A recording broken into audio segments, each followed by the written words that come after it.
while I have you and ask you about legislation that you are putting forward. I'll just read what you said. Millions of Americans consume poisonous food dyes and sweeteners like high fructose corn syrup daily. I'm putting an end to that. I urge my colleagues to join me in this vital legislation. And I reposted this and I was like, my girl, speaking my language, something that I have been talking about for years. So tell us a little bit about this.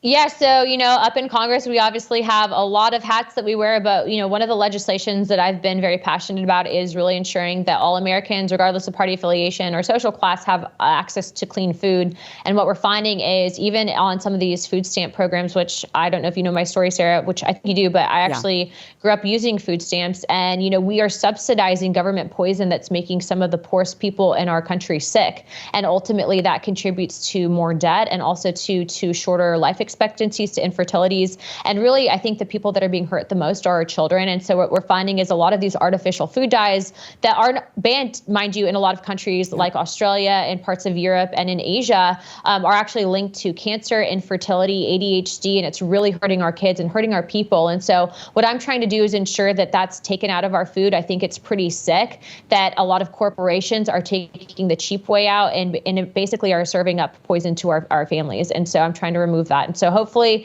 it'll be bipartisan, but in the event that it's not, I'm hoping that when President Trump is sworn back into office this upcoming election cycle, that he will give me a word and hopefully we'll get it passed then. From your lips to God's ears there. I hope that this is kind of a step.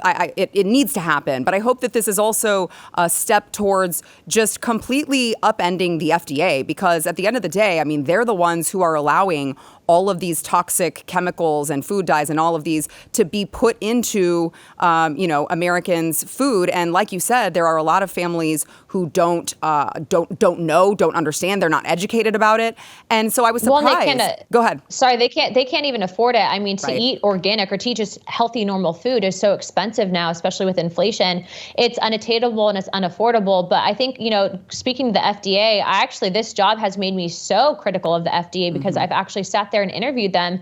And just to put it in perspective, look, I am a border hawk. I don't want illegal immigration, but let me tell you what the Biden administration did. And this just kind of goes to show how hypocritical this administration is, even with their own messaging.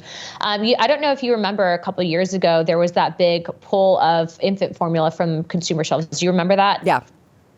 Okay, so the reason why they were pulled is because during COVID, the FDA stopped inspecting the main manufacturing facility for all infant formula in the United States. Oh. And ultimately, what ended up happening is there was this massive outbreak of bacteria that actually causes death of 20% of infants that are exposed to it. So this was during COVID, so stay with me for a minute. So what ended up happening is they pulled this for American consumers by the time it was probably already too late. So we still don't know the amount of infants that were killed because of this outbreak.